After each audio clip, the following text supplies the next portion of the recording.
حضرت عائشہ رضی اللہ عنہا کے پاس ایک عورت آئی، اس کے ساتھ اس کی 2 بیٹیاں تھیں۔ حضرت عائشہ رضی اللہ تعالیٰ عنہ نے اس عورت کو 3 کھجوریں دی تو کہ یہ کھا لیں اکرام کے طور پر۔ تو اس عورت نے ایک ایک کھجور اپنی دونوں بیٹیوں کو دی اور آدھی آدھی کھجور ان دونوں میں تقسیم کر دی۔ جب آپ علیہ السلام تشریف لائے تو حضرت عائشہ رضی اللہ تعالیٰ عنہ فرماتی ہیں کہ نبی صلی اللہ علیہ وسلم تشریف لائے تو میں نے یہ واقعہ بیان کیا ان کے سامنے، تو آپ صلی اللہ علیہ وسلم نے فرمایا کہ تمہیں اس پر تعجب کیوں ہے، کہ تحقیق وہ اس وجہ سے جنت میں داخل ہو گئی۔ ماضی کا صیغہ استعمال کیا، دخلت بہ الجنہ، کہ تحقیق وہ اس وجہ سے جنت میں داخل ہو گئی۔ کیا مطلب؟ بیٹیوں کے اندر منصفانہ تقسیم، اس پر انسان اللہ رب العزت اس پر جنت کو واجب کر دیتے ہیں، جنت کو واجب کر دیتے ہیں منصفانہ تقسیم کرنا بیٹیوں کے اندر۔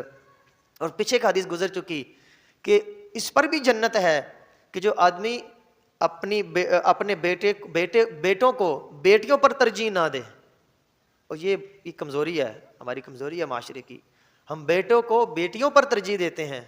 آپ علیہ السلام نے فرمایا کہ جو تقسیم میں انصاف کا معاملہ کرے اور بیٹوں کو بیٹیوں پر ترجیح نہ دے اس پر جنت واجب ہے۔ یہ بھی اس کو بھی خیال کرنا چاہیے۔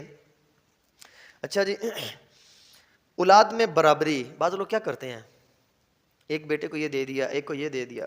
حضرت نعمان بن بشیر رضی اللہ عنہ نے بیان کیا، وہ فرماتے ہیں کہ تحقیق ان کو ان کے والد نے ایک غلام دیا، کہ بشیر رضی اللہ تعالیٰ عنہ کے بیٹے تھے نعمان بن بشیر، تو ان کے بیٹے تھے، ایک بیٹے کو انہوں نے غلام دیا۔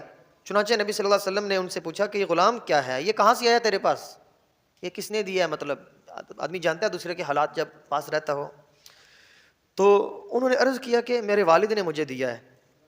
آپ نے پوچھا کیا تیرے باپ نے ایسے ہی دوسرے سب بھائیوں کو غلام دیا ہے جس طرح تجھے دیا ہے؟ تو انہوں نے عرض کیا کہ نہیں۔ تو آپ صلی اللہ علیہ وسلم نے فرمایا کہ تو یہ غلام اسے لٹا دے، تو یہ غلام اسے لٹا دے۔